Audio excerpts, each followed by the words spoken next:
Hello and welcome to Business First here on Heart and Soul Broadcasting Services. My name is Lynette Manzini. Today's special edition is brought to you again by Zim Trade, where we are talking about the eagle's nest. But this is our third show where we are talking about the youth. How the young people can boost exports of processed foods. And with me here in the studio is Vivina Matswetu from Zim Trade. Welcome to the program. Thank you so much.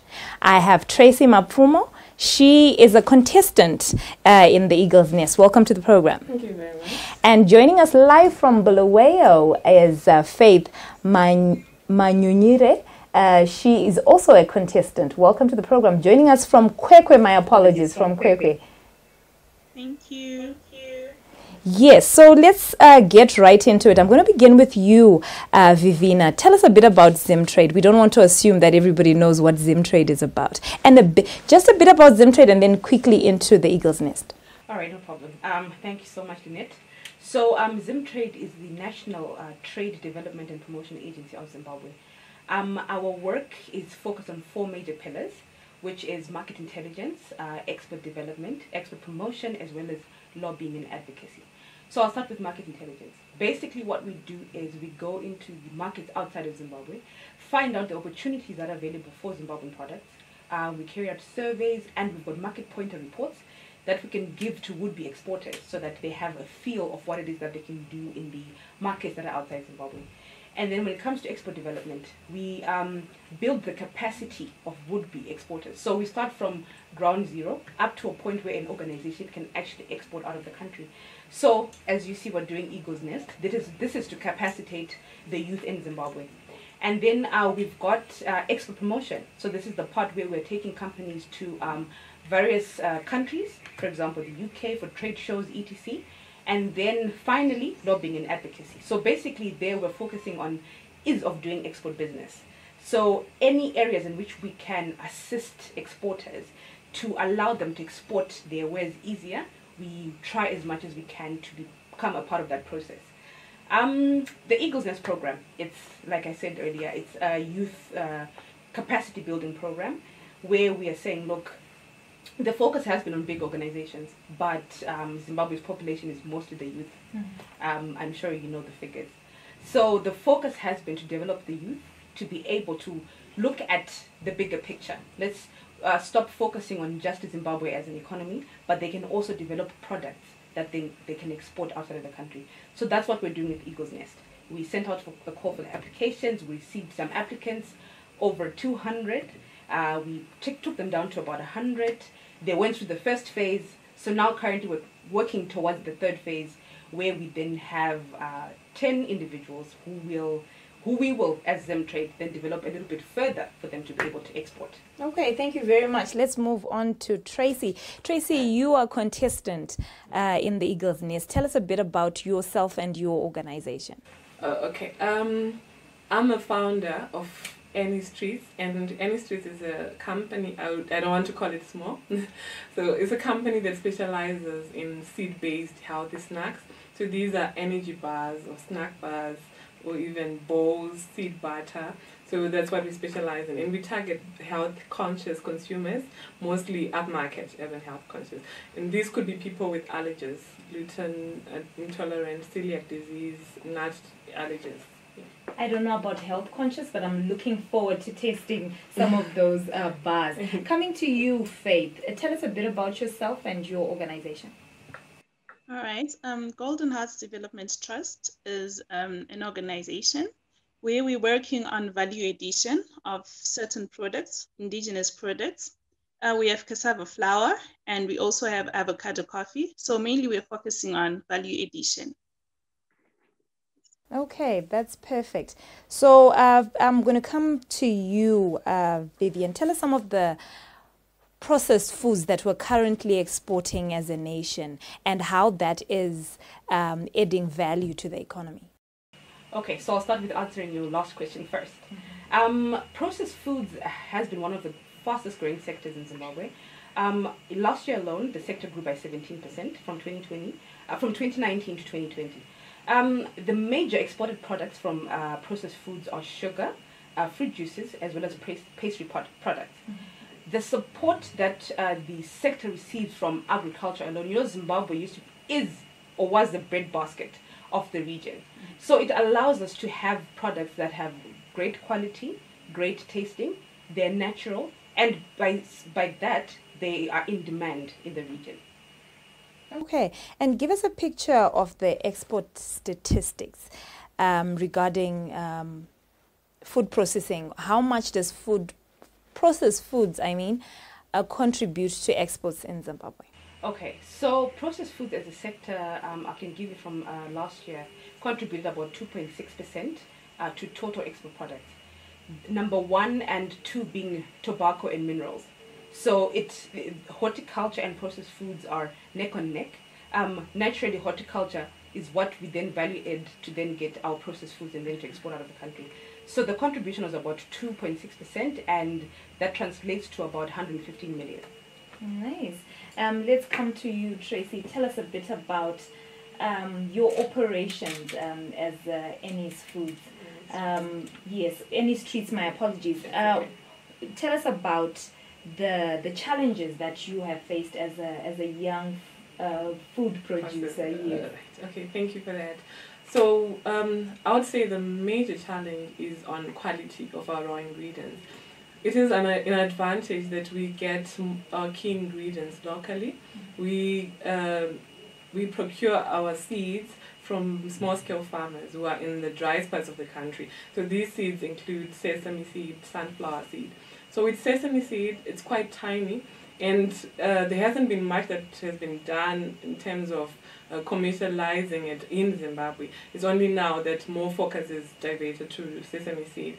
So farmers, when they're growing it, it's for their own consumption, and they sell a little bit. So they're not concerned about how they harvest, what they do after they harvest. So you get soil particles inside the bag of sesame seed. So that's the major challenge, and you get dried leaves in there. Then something like sunflower seed, again, when you see small-scale farmers growing that, it's probably for their chickens or for pressing oil, or they're selling for pressing oil, but they don't care about removing the black skin on the sunflower seed, if you can recognize what it looks like. So there's a gap in the value chain where there's no one who's thinking of decorticating or removing that cot and to sell or supply the market that's ready to consume a sunflower seed as it is. So you get people importing sunflower seed, yet we grow sunflower seed. But because there's no one who's doing the partial processing for some of us to actually use it in our operations. So I would say quality. Quality is the biggest problem. Faith, Tracy here talks about the issue of quality. Are you facing a similar challenge? Well, with our challenge, it's actually about capacity. Because our products are in demand at a very high, like they need a large capacity.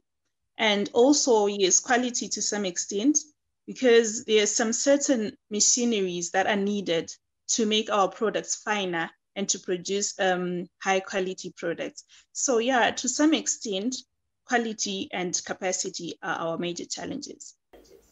Okay, we are going to take a short break, and then we'll come back, and Vivina will tell us what we can do in terms of producing, increasing the quality and also ensuring that the capacity is increased. So don't go anywhere.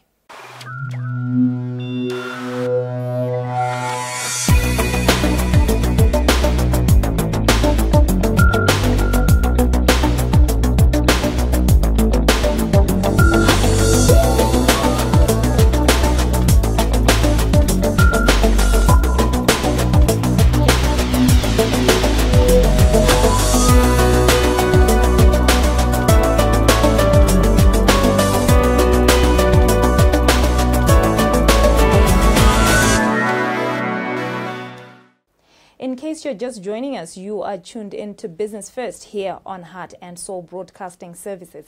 My name is Lynette Manzini. This is the second episode of today's show that is brought to you by Zimtrade, where we are talking about the Eagle's Nest, a youth-oriented program that they are currently rolling out. Before the break, Vivina, Faith and Tracy had spoken about the issue of capacity and the issue of quality of the products. They were saying that, Tracy said that the issue of quality was a problem because some of these farmers actually think that, they cannot value add in terms of producing those projects. I want you to come in and tell us how you as Zimtrade are helping the youths, especially referring to what Tracy spoke about. How are you assisting them to ensure that they get quality products? Okay, so you see with the participants that we've got today, they're focusing on niche products that a lot of people are not working on. With us living in a global village, that is obviously superfoods, what is driving the markets these days. So as Zimtrade, we're making sure that we give a lot of awareness on what is going on in the world and how, as Zimbabwe, we can tap into that sector. We also make sure that we've got local and international experts that can come through from Belgium or the Netherlands to come and assist in terms of value adding, as well as processing, like what Tracy was mentioning, to say the farmers that we have obviously are planting these things for personal use, but don't understand the value of what they actually have. So it's important as Zimtrade that we give this awareness, and as well as have local and international experts assist them in the process of processing their product, as well as increasing the numbers, quantities in which they plant these things for the export market. And then in regards to capacity? In regards to capacity, I think it all ties into what I just spoke about. So once we've got these local international experts, they will, because the experts that we have focus on different areas, not just the processing side of things, but they also focus on value addition, and they focus on sustainable growth in terms of the products that have just been mentioned. So in terms of capacity, we will continuously train farmers and create awareness.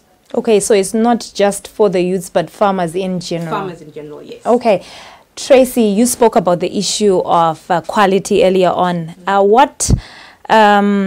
What opportunities are there for youths, especially in rural areas, because you deal with farmers in the rural areas, and what opportunities are there in regards to value addition? Because you spoke about the issue of quality.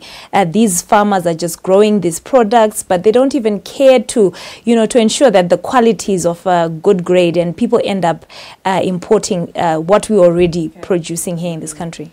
So there are a lot of opportunities around us, especially for the youth. We have to realize that there's a lot of stuff that we have, a lot of food resources that we can turn into money, that we can turn into profits if we only add value. So we have to realize a gap.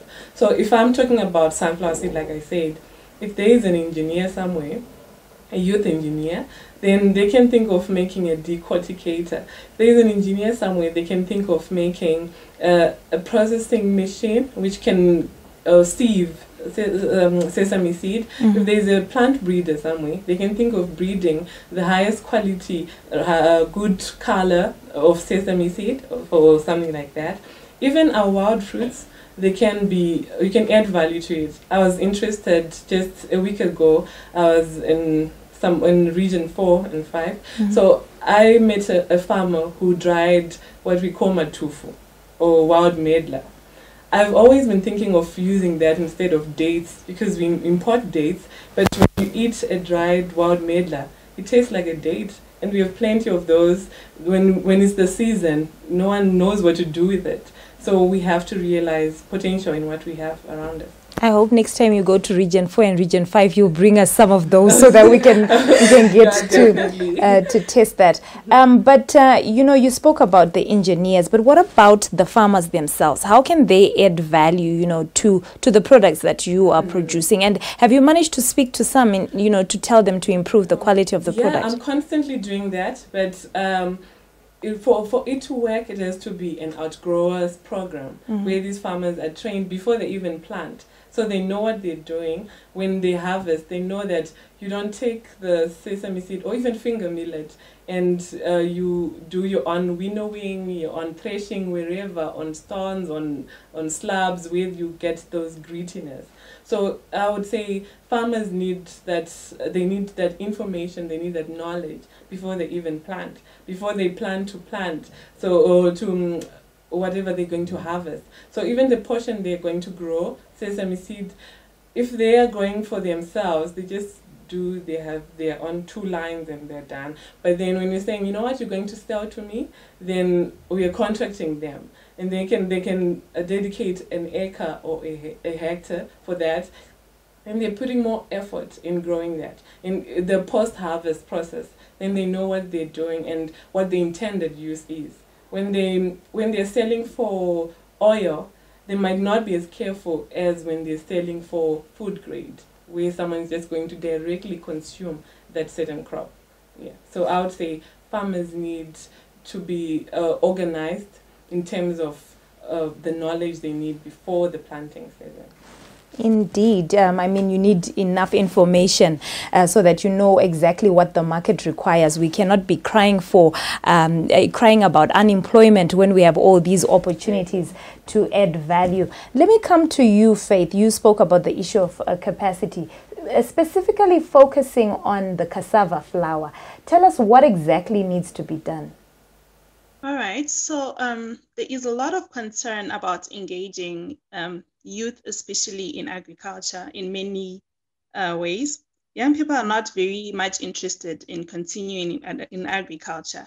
So what we're doing, we're rolling out a program under Golden Harvest, where we will be doing an outgrower scheme initiative, where we'll be offering tubers to young people interested and also that want to engage in agriculture. So there's not much labor really needed in farming cassava compared to farming maize. So we thought probably young people will be very much interested to be engaged in the value addition of cassava. So that's what we're really working on. And that will help us increase our capacity to be able to produce and to really provide at a larger scale and to also export at a larger scale. So when are you rolling out the program? Well, the program will be rolled out from December 2021. We're still assembling tubers, and also in the program we will be training them on how to also farm, and then we process, but those who also want to process can process on their own because it's not really much labor needed and not really much, what can I say? Not really much labor intensive. Yes, it's not really much labor intensive. So that we'll be rolling it out in 2021, December. So that's when we're starting off the program. Okay, that's fine. Let's take a short break.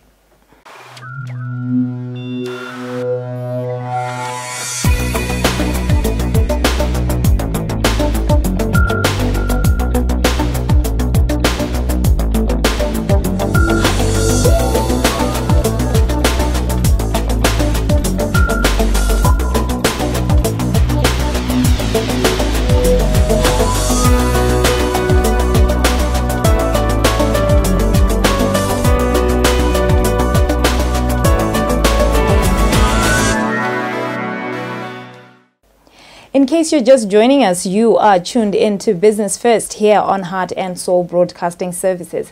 As usual, my name is Lynette Manzini. This program is brought to you by Zimtrade, and we are talking about the Eagle's Nest program. But today in particular, we are looking at the opportunities that the youth have in the processed food sector.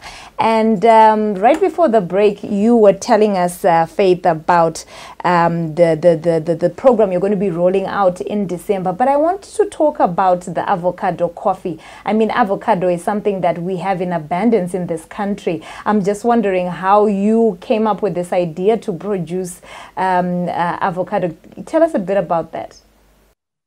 Well, I'm a person who likes experiencing a lot of things and experimenting.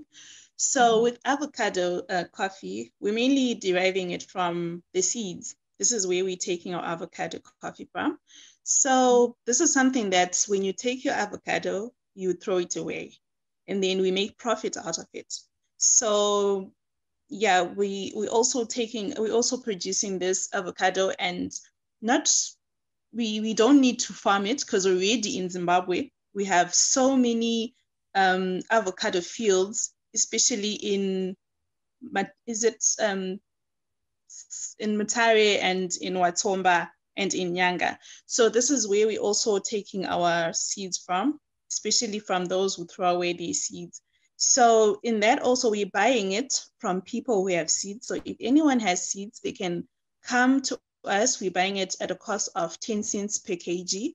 So if you also have your seeds that you think they being thrown away and you can collect, you can also bring. This is also a way to help other youth to earn extra income. So yeah, Okay, this is what we're doing also. Where are you exporting this avocado coffee to?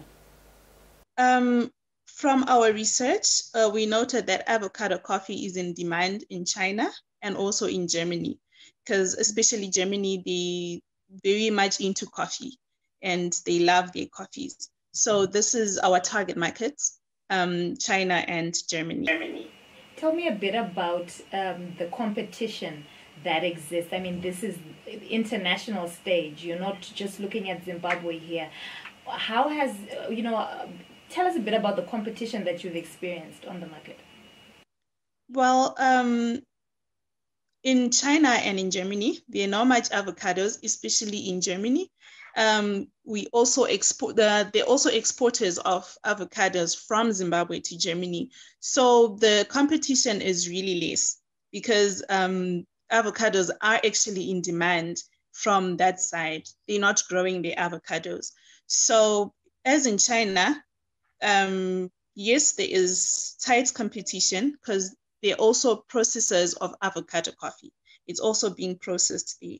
But our advantage is that we have avocados at a larger scale, especially in Zimbabwe. Okay, thank you very much. Vivina, this is very interesting. I mean, this is a niche market, and there's not much competition on the export market. I'm just wondering, in regards to the participants in the Eagle's Nest, is this the scenario in all, in all their businesses, or some face steep competition? The amazing thing with the participants we've got for Eagle's Nest is that their products are so unique, unique to Zimbabwe. Remember last time when we spoke about the participants that applied, it was just amazing to see the type of businesses that they've got. Mm-hmm. And the good part with the two that we've got today, their products are in the niche, they're niche products, you know what I mean? And niche products can make it in the global world, mm-hmm. right? We have an advantage in Zimbabwe in that we can take advantage of the natural resources that we have. And like I said earlier, the quality and taste of our product is unmatched in the region. So they can also, these participants and anybody who chooses to export can take advantage of COMESA.